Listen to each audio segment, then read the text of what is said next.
Alright, this is my '05 F-150 four-wheel drive, and I've got a problem with the front hubs. Haven't seen too many videos on YouTube on this, so figured I'd make one. Let me start off by just explaining how the system works. I've got the system disabled right now, which I'll talk about here in a minute. But basically, when you're in two-wheel drive, your front wheels just freewheel. Okay, they're not connected to anything. However, when you put it in four-wheel drive, your hubs lock in, and then of course lock into your axle, and like a normal four-wheel drive works. This is done by vacuum created by the engine, and it starts right up here at the intake manifold. Now you see I've got this disabled, so I've got this line taped off, but this line comes off your manifold, connects to this check valve right here, goes over behind your battery to this solenoid. So when you switch into four-wheel drive, this solenoid releases vacuum down here to your hubs,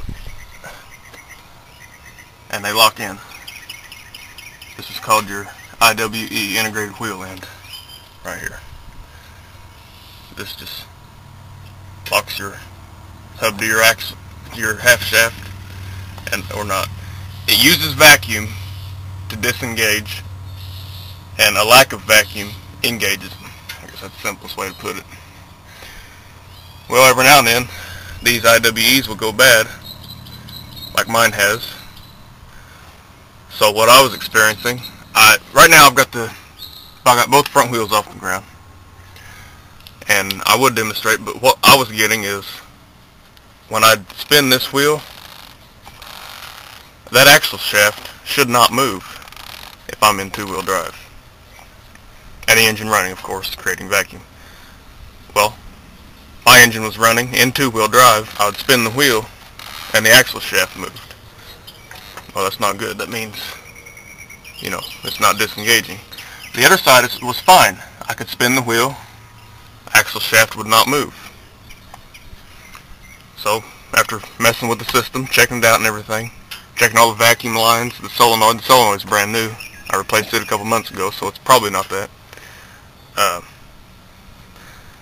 When I would switch into four-wheel drive and switch back into two-wheel drive, I'd come over here, spin the wheel, and I would hear a clicking, kind of a clicking sound, kind of like cards against the spoke of a bicycle wheel or something like that. Kind of sort of a grinding sound. Well, that immediately tells me that clicking sound is coming from in here. These gears not meshing, or it's trying to engage and just doesn't have quite enough vacuum to do so, or lack of vacuum to disengage, I guess. Yeah. So now I've got to test them. Although I'm pretty sure that's my problem. I just need a new IWE. The way to test it is get a vacuum pump, a hand pump, and you pull these two lines up here. Those are your vacuum lines going up to your solenoid. Just pull them off. The bigger line is the vacuum line, and the small line is the vent. Same up here. So I've got to hook a vacuum pump to that, pump it up, and see what you get. See if it leaks down or what. So let's get on it. Oh yeah, I was going to say, the reason I have this disengaged like this here at the manifold is so having it disengaged ensures that these hubs are fully locked in. Now, although that's not how the system works, if they're fully locked in, then your gears won't grind, and your splines on your hub and your axle shaft won't grind and chew them up. So if you ever suspect you have a problem with this, always disengage it, so that way your hubs will fully engage. It's better than tearing it up. Alright, now got my vacuum pump here, just a hand pump.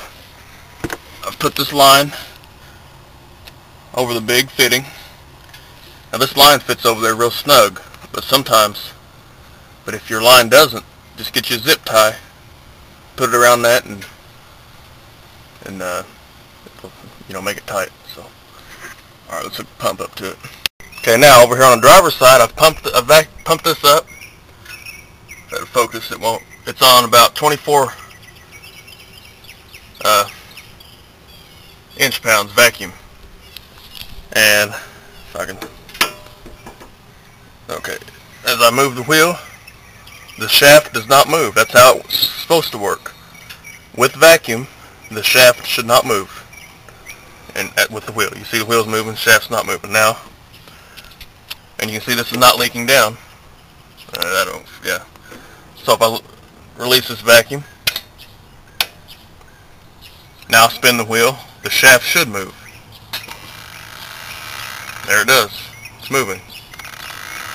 So this is working good over here. The other side, the problem. Alright. Okay, over here on the passenger side, I pumped this up to about 25. It's already leaked down to about 20 and still leaking. And I'm spinning the wheel and the shaft is still moving. So the vacuum has had no effect on this IWE over here on the passenger side.